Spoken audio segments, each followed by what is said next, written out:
Séoul dit examiner la demande de Donald Trump, mais les autres pays sollicités n'ont pas encore réagi, enfin pas officiellement.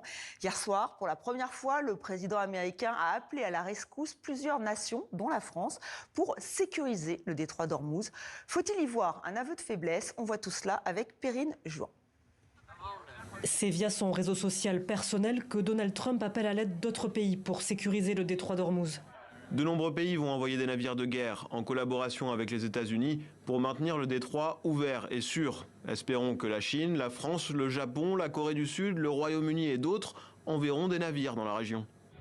Aucun État n'a pour l'heure annoncé se joindre à Washington, qui veut envoyer la marine pour escorter des pétroliers. Le ministre britannique de l'énergie, Ed Miliband, reste bien vague ce dimanche sur Sky News. Nous souhaitons effectivement collaborer avec nos alliés pour tenter de faire rouvrir le détroit. Et comme vous le dites, il existe toute une série de mesures que nous pouvons prendre, notamment le recours à des équipements autonomes de déminage. C'est évidemment une piste que nous étudions. Je ne vais bien sûr pas me livrer à des spéculations. Du côté de la France, aucune réaction. Emmanuel Macron avait pourtant promis une mission internationale défensive pour sécuriser le détroit d'Ormuz.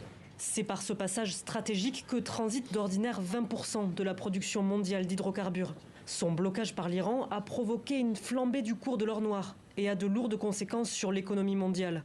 Donald Trump menace de s'en prendre aux infrastructures pétrolières de l'Iran si le passage libre et sûr des navires n'est pas rétabli. En réponse, Téhéran menace de réduire en cendres les sites pétroliers liés aux États-Unis.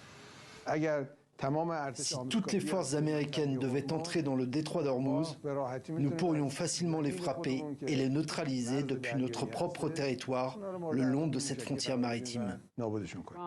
Sur le réseau social X, le ministre iranien des Affaires étrangères a appelé les pays voisins de l'Iran à expulser les États-Unis. Le prétendu parapluie de sécurité américain s'est révélé truffé de failles. Et, loin de dissuader, il attire les troubles. Les États-Unis implorent désormais même la Chine à les aider à sécuriser Ormuz. Le chef de la diplomatie iranienne a également exhorté ce dimanche les autres nations à éviter toute action qui pourrait étendre la guerre.